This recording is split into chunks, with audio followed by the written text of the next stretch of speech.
Hi, this is Hal Halliday from Breakthrough Leadership. Thanks for joining me on Leading Remote Teams. This is part 5, Connecting, Communicating, and Driving Alignment.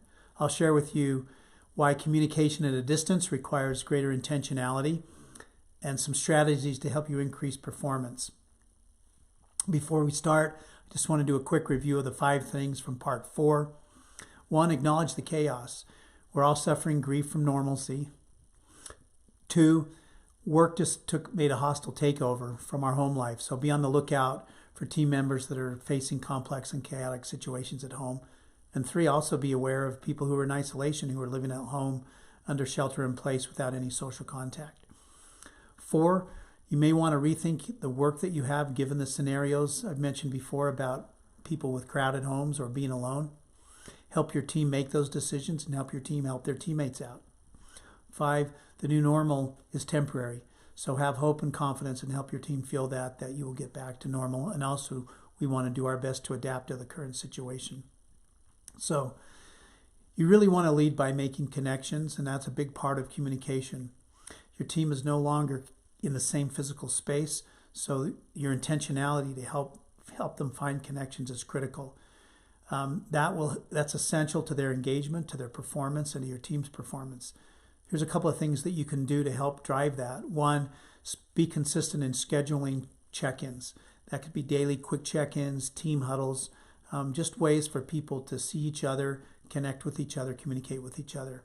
And start each virtual team meeting with a personal check-in so people can share what they're doing. This is sort of some of the water cooler talk that they might share if they were all in the same place. Also, try some virtual team builders. You can find some great ideas online or keep a lookout for what other people are doing. 4, make sure you default to transparency. Share all that you can. Help people also share their challenges, their needs, so the team can support them and you can work more strongly as a team. And lastly, celebrate wins. Create connections through digital shout-outs, whether that's to start a team meeting or maybe there's a Slack channel committed to it or a workplace environment. So make sure that you're celebrating and providing recognition for each other. Communication really is leadership. And in a digital world, it's easy to just default to text and email. And there's a risk in that. You need the opportunity in critical moments of communication to see the visual communication, to see a face, to see facial expression, to see eyes. That helps in solving challenges.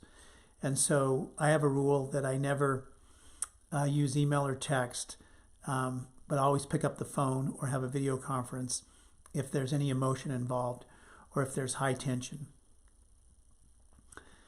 There's 10 impactful ways I think you can improve your communication or amplify it, and it's critical when you're in remote situations. 1, listen. Just tune into empathy and understand people and what they're up against. It will really drive trust and workability on your team. 2, ramp up your awareness. Be aware of what people are facing at home in their work. 3, be clear. Be clear about the tools and the channels of communication that you'll be using on your team and be sure that everyone knows how to utilize them. 4, just over-communicate. You don't have those casual interactions where people can find out what's going on, so intentionally say it again and again and again until you're sick of it. 5, let's all learn together. We're all beginners. No one has the upper hand, including you, so let's just work on figuring this out. 6, be available. What's the best way to reach you and what's the best way for your teammates to reach each other? Is that text, email, Slack? Just share your preferences. 7, be responsive. It's easy to slip into feeling alone and isolated when you're working remotely, so when you have a question and you need some help, it feels so great when a leader is responsive. So monitor and keep on notifications so you know when people are trying to find you. 8, be regular. Make a regular schedule and be consistent in meetings. And just make it a part of their remote working that you're constantly connecting. 9, just share. Keep everything available and public for people. If there's too much, they can opt out, but don't ever under-communicate. And lastly, ask what you can do better. Ask what you can do better to communicate. Ask how you can help support them in this challenge. Something to be mindful of is that conflicts can hide in remote work environments. So create some space to resolve conflicts. Be on the lookout because people can avoid uncomfortable conversations and they can mask their energy and mask their discomfort and emotions, because if they don't have to look somebody in the eye all day long and they can just be at home, it's easy to let those things fester. Also, be mindful of unproductive and artificial harmony that might creep in. Look for conflicts, look for disagreements. Have a discussion with your team and help them identify their styles of conflict, as well as have an agreement that you will address conflicts.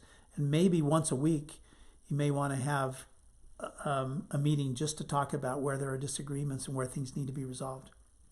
We do know this. Teams that trust each other don't hesitate to disagree with one another or challenge each other. It's all in the spirit of finding the best answers, discovering the truth, and coming to great decisions. You can help your team's performance in these conditions by providing structure and clarity. When employees have high role clarity, they're more engaged, they have higher performance, and they have higher satisfaction. In fact, 86% of employees are more effective if they have high role clarity. They're also 84% of them have an intention to stay with your company, and 86% of them are more productive than their peers, and 75% of them are satisfied with leadership. So role clarity is critical, and it's easy. It's simple but not easy. Just need to do three things. One, have a clear understanding what the expectations are and what the goals are. Two, how will we measure those goals, and what's the cadence of check-in to see what progress we're making? And lastly, do people have the resources to reach those goals? Once you have clarity, it's also critical that you get alignment to the bigger purpose of the business. It's easy to lose our bearings in the face of complex change and crisis, and when there's uncertainty, and it's easy to get disconnected from that bigger picture. So you want to create alignment and find ways to utilize the purpose and the core values of your business in your conversations and in your team meetings. Those things that are on the walls of the business and the artifacts that help people stay connected aren't there when you're working remotely. And if you're worried about trust and how people are working when you can't see them, stop worrying about it. There's plenty of data that says remote workers are as productive or more productive than people working in the office. Ernest Hemingway said that if you want to know if you can trust someone, trust them. That's the challenge. Just extend trust. Communication breeds trust, and trust then allows for increased responsibility and accountability. Micromanaging someone and worrying about how they're spending their time and what they're doing every minute is a lack of trust, and it's the enemy of successfully working remotely. For leaders that are frontline leaders that are used to kind of playing an active role in their employees' day-to-day work, this could be a tricky transition. But some things you can do to help you figure it out is to ask the team members if they know what their goals are, if they have clarity about their role and how to get there. And then also ask them if they feel like they have the autonomy and the ownership to accomplish those goals, and if they understand how it contributes to the greater good and purpose of the business. When you trust someone with an assignment, you're really giving them a gift. You're giving them a gift of autonomy and growth and learning. And that builds trust. It builds responsibility. It builds accountability. Clarity plus alignment equals trust. And when you have trust on your team, you have a more engaged employee. You have an employee that makes better decisions, that takes better care of your customers, and that takes care of their teammates. You also have an employee that's deeply invested in the success of the business. And that's really what you're trying to accomplish. So thank you. Please leave any questions, ideas, and what's working for you in the comments below. Stay home and stay healthy and lead on.